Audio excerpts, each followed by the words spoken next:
Hey, I'm Ellen from the Chili Dog. I'm getting ready to cast on another one of my Rebound socks, and today I'd like to show you how to do the double start cast on.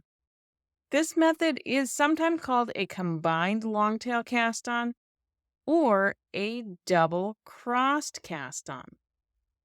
This cast on works well for projects that begin with ribbed cuffs, like socks, gloves, mittens, and sweater sleeves, because it creates a decorative edge with what looks like little wraps around each pair of stitches on the right side.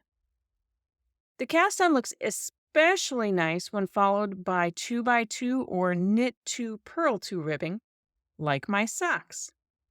But it can be used with other stitch patterns as well. Let's get started. Before we begin, if you'd prefer ad-free access to every tutorial in our searchable and neatly organized library, head over to thechilidog.com and join our pack. A basic membership unlocks all of our content, or treat yourself to that, plus free patterns, including all of our new releases and more. I'm going to start things off with a slip knot.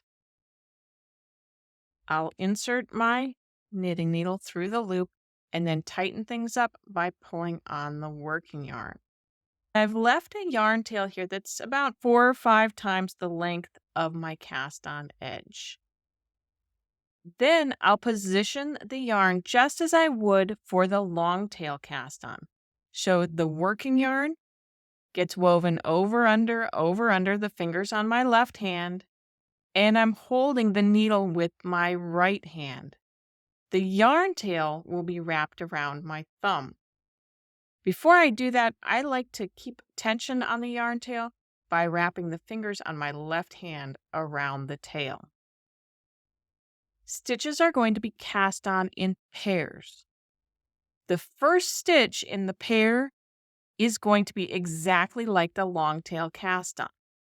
So my thumb goes over the yarn tail, rotates towards me and up, creating a thumb loop. Then the knitting needle goes up through the thumb loop, back over the working yarn.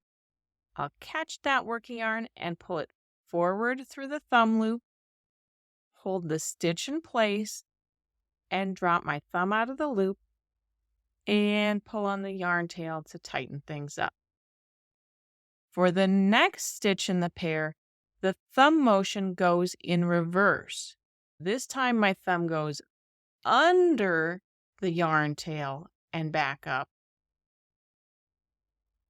The needle tip goes down through the thumb loop, back and over the working yarn, wrap the working yarn and pull it forward through the thumb loop, hold the stitch in place, drop your thumb out of the loop, and pull the yarn tail to tighten things up. So let's go through that pair of motions one more time. First, a traditional long tail cast on stitch. So my thumb goes over the yarn tail, rotates towards me and up to create a loop. The needle goes up through the loop, back over the working yarn, catch the working yarn, pulling it forward through the loop, hold the stitch in place, drop the thumb out of the loop, and pull the yarn tail to tighten things up. The second stitch in the pair goes in reverse under the yarn tail. Your needle goes down through the thumb loop, back over the working yarn, catch the working yarn, bring it forward through the loop, hold the stitch in place, drop your thumb out of the loop, and then tighten things up by pulling on the yarn tail. The first stitch is just like the long tail cast on. The second stitch is what creates the wrap around the pairs. So I'll show you how it creates that wrap. Look very close here as I pull my thumb out of the loop and then tighten things up for that second stitch. You can see that loop is tightening up around the pair of stitches. In the first row or round of your knitting, if you're knitting in 2x2 or knit 2 purl 2 rib, one of the wrapped pairs will have 2 knit stitches. Then the next wrap pair will have 2 purl stitches, then 2 knit stitches and 2 purl stitches. And I'll talk more about that in just a minute. First, I'd like to point out that when you're casting on, after you make your slip knot, you can technically start the paired sequence with either the traditional long tail cast on stitch like I showed you, or the stitch that wraps the pair. If you start with the stitch that wraps the pair, that wrap will go around the slip knot and the first stitch. For the rebound socks, when I cast on, I started with a slip knot and didn't pair it with anything else. Then I cast on my sequence of wrapped pairs, and I finished with a single long tail cast on stitch. So as I knit the first round of my sock, I knit 1 unpaired stitch and then did a purl 2, knit 2, purl 2, knit 2 all the way around till I got to the end. The last pair has a purl 2 and then the final stitch is knit. Having a single knit stitch at the beginning and the end of the round makes it really easy to neatly tuck in my yarn tail later.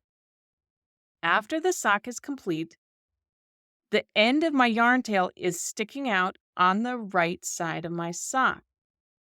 As I look around, all of these knit pairs have a little wrap around them, except the pair that has the stitch that's at the end of the round and at the beginning of the round.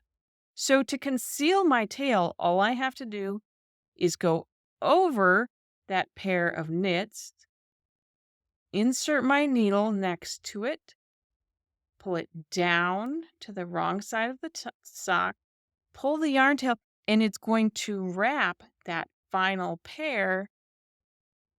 Then I can just weave in the yarn tail on the wrong side of my sock to finish things off.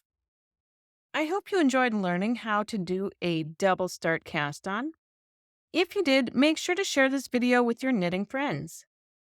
If you'd like to try this technique in a pattern, head over to the shop section of thechilidog.com and look for my Rebound socks.